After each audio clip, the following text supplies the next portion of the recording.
श्रीगणेशाय नमः। ऋषयवोचुः जितं जितं ते जितयज्ञभावनात् त्रयीं तनुं स्वां परिधुन्वते नमः।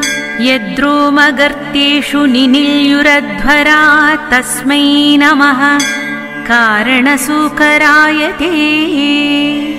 रूपं तवैतन्ननु दुष्कृतात्मनां दुर्दर्शनं देव यदध्वरात्मकम्। छन्दांसि यस्य त्वचि बहिर्रोमस्वाज्यं दृशि त्वन्घ्रिषु चातुर्होत्रम्। सृक्तुण्डाश्रीत्सुव ईशनासयोरिडोदरे चमसा कर्णरन्ध्रे। प्राशित्रमास्ये ग्रसने ग्रहास्तु ते यच्चर्वणं ते भगवन्नग्निहोत्रम्।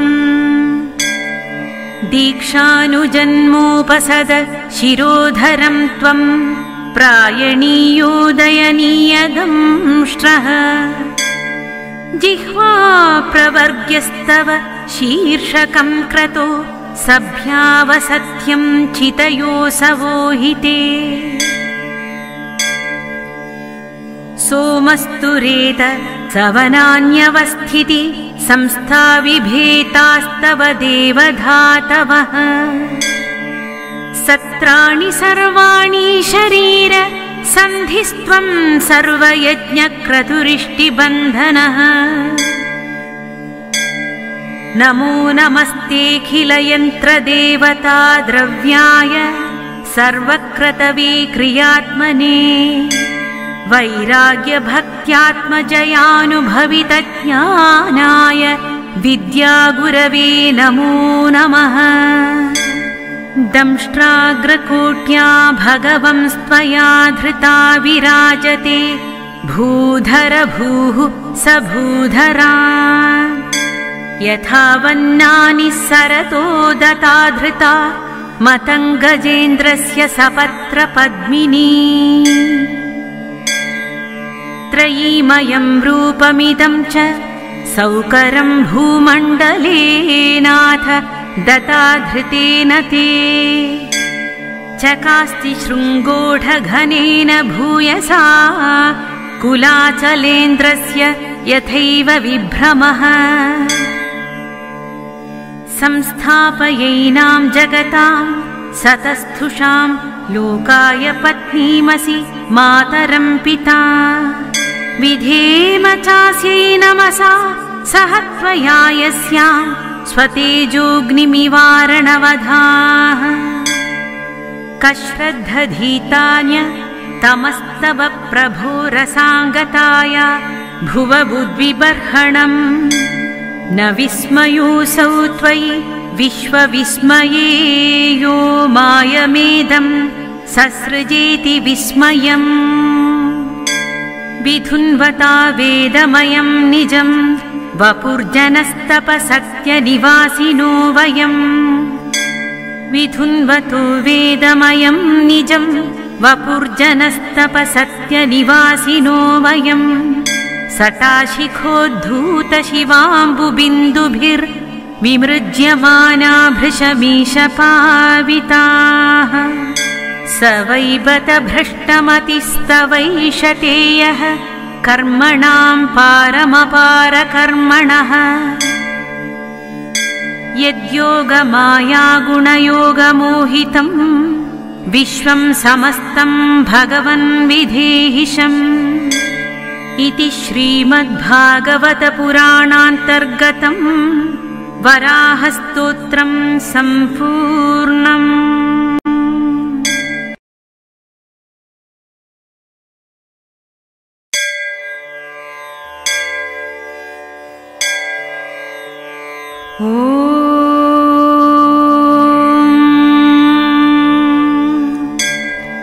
श्रीगणेशाय नमः।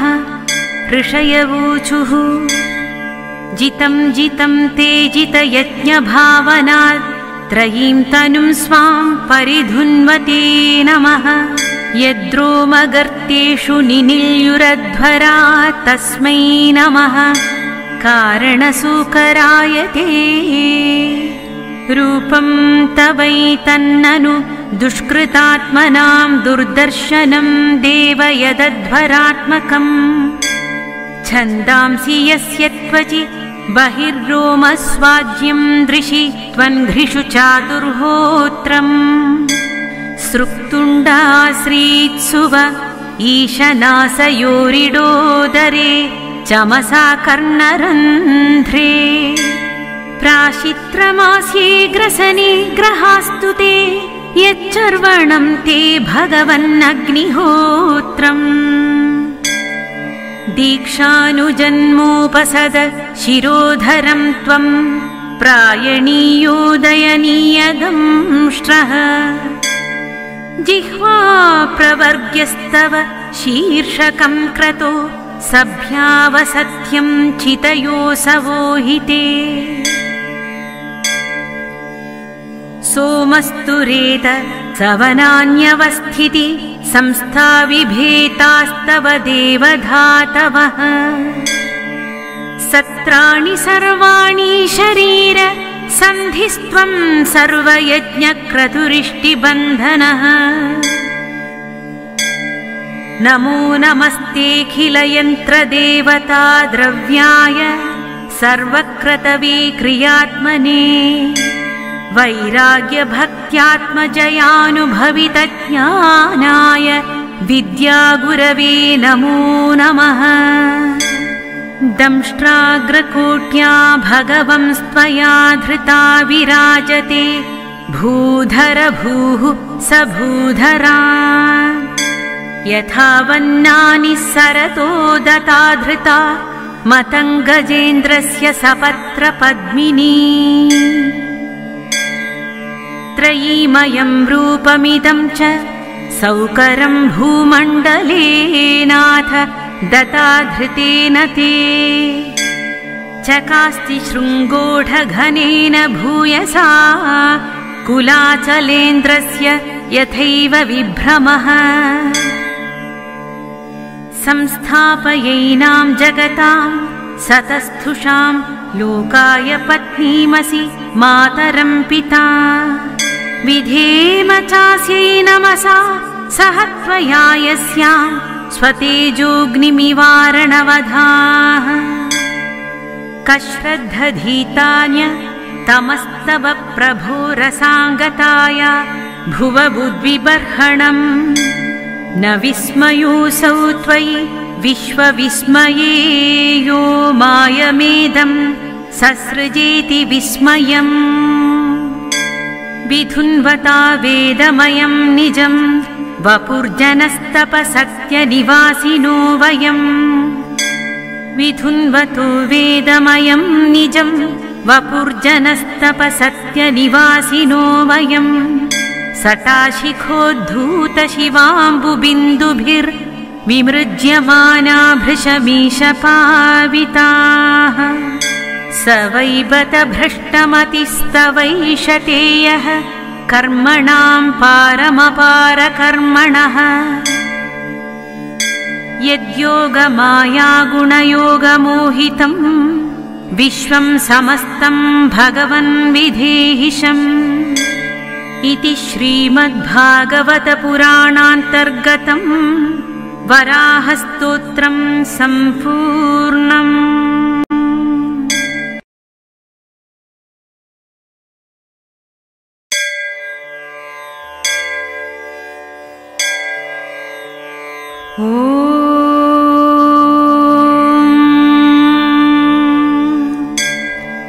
श्रीगणेशाय नमः।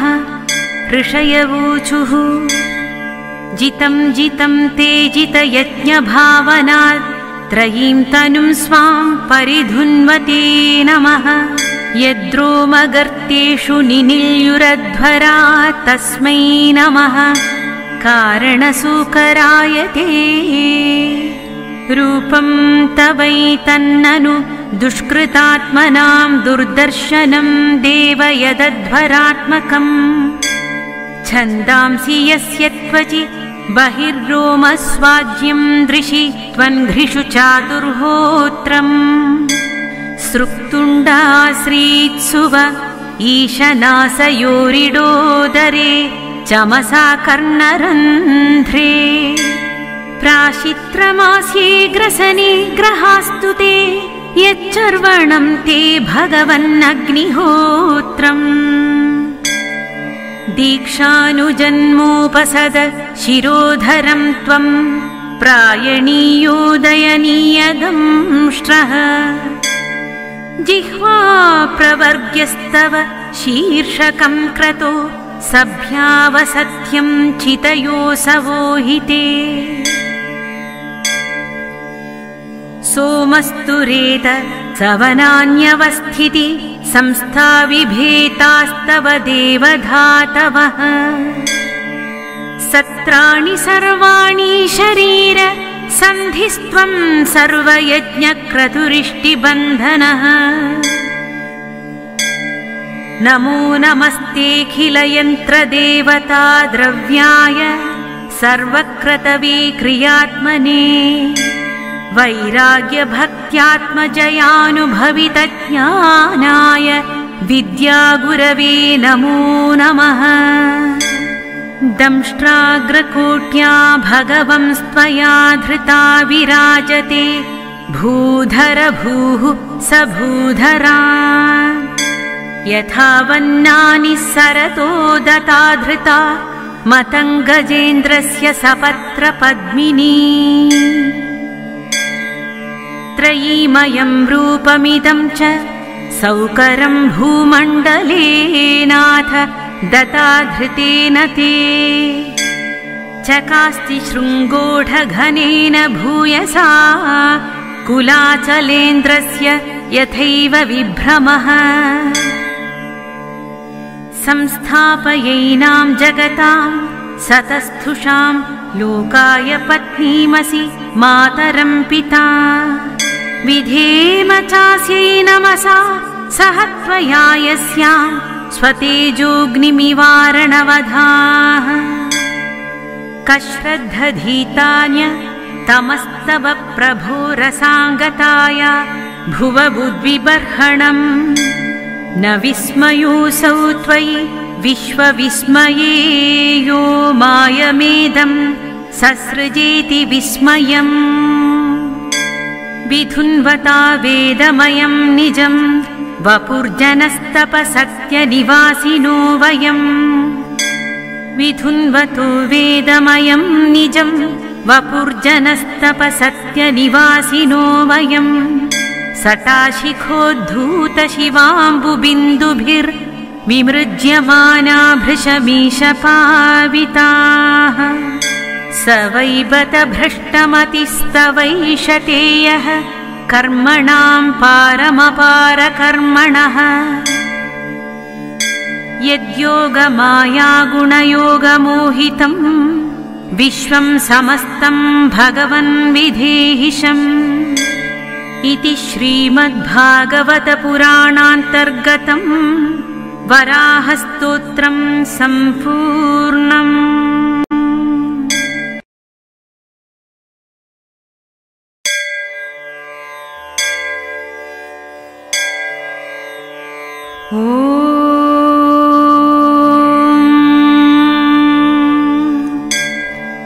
श्रीगणेशाय नमः। ऋषयवोचुः जितं जितं ते जितयज्ञभावनात् त्रयीं तनुं स्वां परिधुन्वते नमः। यद्रोमगर्तेषु निनिल्युरध्वरा तस्मै नमः कारणसूकराय ते। रूपं तवैतन्ननु दुष्कृतात्मनां दुर्दर्शनं देव यदध्वरात्मकम्। छन्दांसि यस्य त्वचि बहिर्रोमस्वाज्यं दृशि त्वन्घ्रिषु चातुर्होत्रम्। सृक्तुण्डाश्रीत्सुव ईशनासयोरिडोदरे चमसा कर्णरन्ध्रे। प्राशित्रमास्ये ग्रसने ग्रहास्तु ते यच्चर्वणं ते भगवन्नग्निहोत्रम् दीक्षानुजन्मोपसद शिरोधरं त्वं प्रायणीयोदयनीयदंष्ट्रः जिह्वा प्रवर्ग्यस्तव शीर्षकं क्रतो सभ्यावसत्यं चितयोऽसवोहिते सोमस्तुरेत सवनान्यवस्थिति संस्था विभेतास्तव देवधातवः सत्राणि सर्वाणि शरीर सन्धिस्त्वं सर्वयज्ञक्रतुरिष्टिबन्धनः नमो नमस्तेऽखिलयन्त्रदेवता द्रव्याय सर्वक्रतवे क्रियात्मने वैराग्यभक्त्यात्मजयानुभवितज्ञानाय विद्यागुरवे नमो नमः दंष्ट्राग्रकोट्या भगवंस्त्वया धृता विराजते भूधर भूः स भूधरा यथा वन्नानि सरतो दता धृता मतङ्गजेन्द्रस्य सपत्रपद्मिनी त्रयीमयं रूपमिदं च सौकरं भूमण्डले नाथ दताधृतेन ते चकास्ति शृङ्गोढघनेन भूयसा कुलाचलेन्द्रस्य यथैव विभ्रमः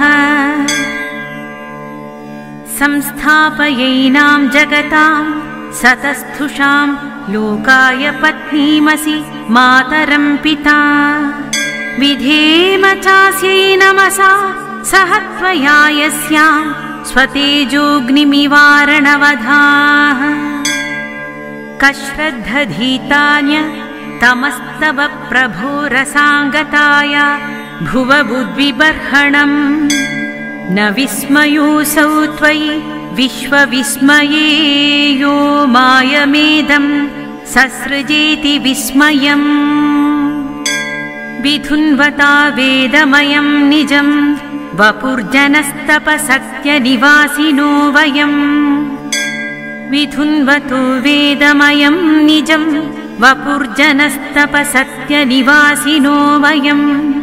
सटाशिखोद्धूतशिवाम्बुबिन्दुभिर्विमृज्यमाना भृशमीशपाविताः